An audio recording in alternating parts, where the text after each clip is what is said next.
Hey everyone, it's James from FunFoods, and today I'm going to show you how to make this Star Wars cake, specifically the character BB-8. And this isn't the easiest cake that I've made, but if you put the time into it and the effort, it's not really hard, it's just a lot of time consuming. But put the time into it and it turns out really nice. So keep watching and I'll show you step by step how to make this. I have 1 cup of softened butter that's softened at room temperature. And I'm going to add to that 2.5 cups of sugar. This is just regular granulated sugar. Beat that until it's all well combined. Now next, in a separate bowl, I'm going to add 2.5 cups of flour. This is all-purpose flour. And you also want to add 6 tablespoons of cornstarch. I'm just going to whisk that up really good, just to make sure everything is well combined. Next, what I want to do is add in 7 eggs total, but I want to add them in one at a time. So I'm just going to start with my first one. And when it's all mixed in there and blend it real well, then we'll go to the next egg. Now that that's all well combined, I'm going to take half of my cornstarch and flour mixture and pour it in here and mix it up. Okay, now that that is well combined with half of our mixture, I'm going to take half of a cup of heavy whipping cream. Now I have a whole cup here, I'm just going to pour half of it in here. Not an exact science, by the way. And I'm going to mix this up.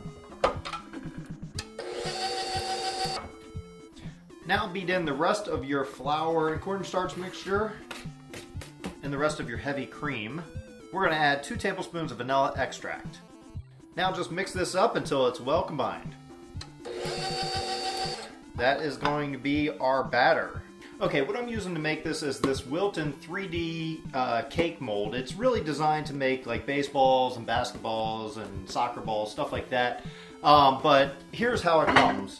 It comes in 2 half circles, and it comes with these little things that will go here so that it'll hold them so they don't fall over. What I'm doing right now is I'm preparing these with some Crisco oil. Line the bottom of each of these dishes, which I've already done this one. Then I'm going to take some flour, just a little bit of flour, don't need much, and you just want to kind of work it around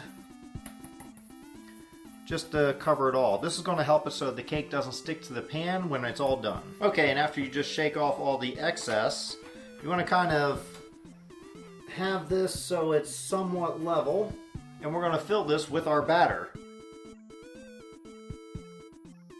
And I have here, these are half circles, silicone shaped items, and I'm going to fill a couple of these because this is going to be the head part of BB-8.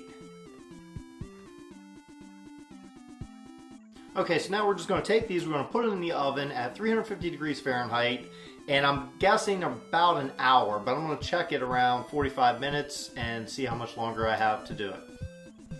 Now my cakes are done baking, and I've let them cool down now for about an hour and a half. So what I want to do before I remove them from their pans is I'm going to cut them so they'll be nice and level, and we can cut straight across the rim of that pan. So that's what I'm going to do right now. Just try to get it started first.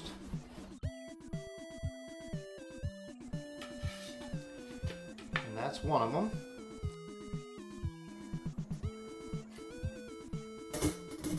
Now I'm just going to let these cool off a little more outside of the pan, and then I'm going to wrap them up and put them in the refrigerator. Now for these smaller ones, they took about 35 minutes in the oven to cook, so I pulled those out after 35 minutes, and what I'm going to do is simply just cut it straight right at the lip. So, and I'm going to try to keep it nice and an even cut, and just be careful. You shouldn't cut things the way I'm cutting them right now, but I've had lots of practice of not cutting myself. There's one, I think that one will be good, but I'm still going to cut the other one just to be on the safe side. Okay, now that our cakes are out of the refrigerator, cooled down nice, firmed up a bit, what I'm going to do is take one of them, one of the half circles, and I'm just going to cut the top off real flat. I'm only going to cut a little bit off, just to make a flat area so it sits nicely. So I'm going to take my little handy dandy Wilton offset spatula. Thanks to Wilton, they gave me this as well as other things, and I can't thank them enough. I appreciate it. Not a sponsor, but just nice company.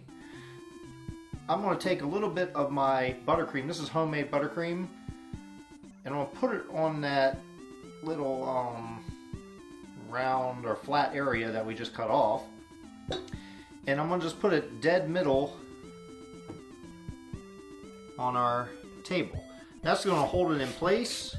And next thing I'm going to do is put some buttercream right on the flat area. Alright, and then I'm going to take my other circle and put it directly on top. And it should be a good match, which it is. And then I'm going to crumb coat.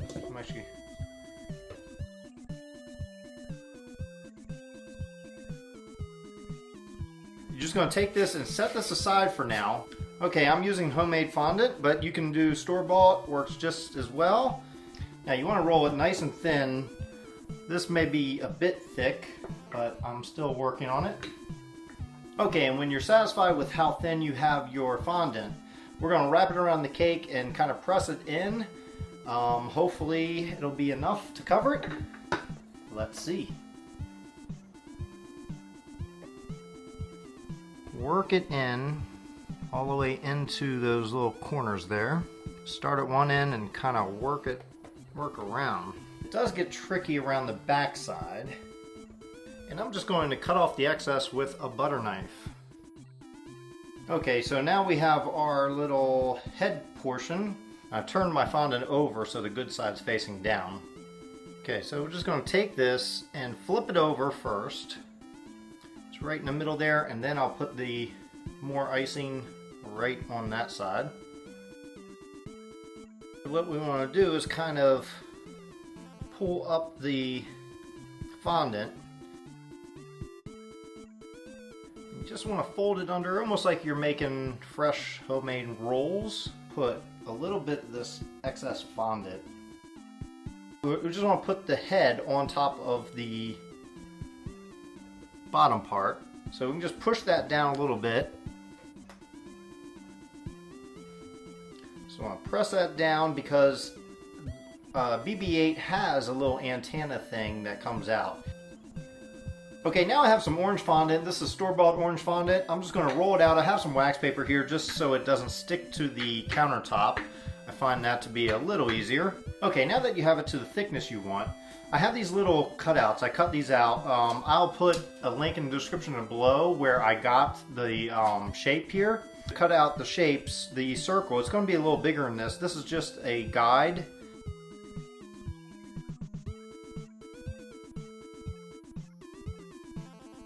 Okay, so I've rolled out my gray fondant. It looks almost like marble. What I'm going to do is take a small cookie cutter. I'm going to cut one circle right here.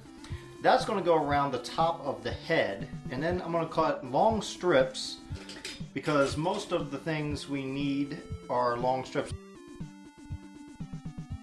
The first thing I'm going to do is take my little gray one I cut out, the circle one, and that's going to go right there. But the first thing I'm going to do is take a little water and dab it all the way around that, and that's going to act as the glue. And I'm going to put that right on there.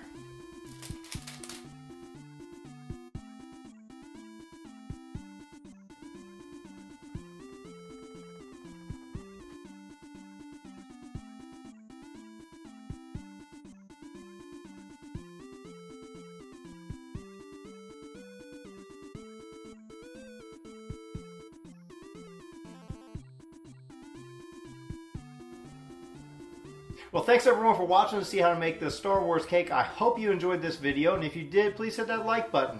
Also hit that big red subscribe button if you're not already subscribed. You get new videos every week.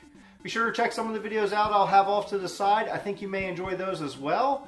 And also, in the description, I'm going to have a list of the tools I use to make this. That way, if you wanted to check it out and maybe get some yourself, you can do so. And a big special thanks to Makers and Bakers who sent me a box, and I used some of their Wilton stuff to make this cake. So thanks a lot, and they're not a sponsor, I just wanted to point that out. And thank you guys, and I'll see you next week.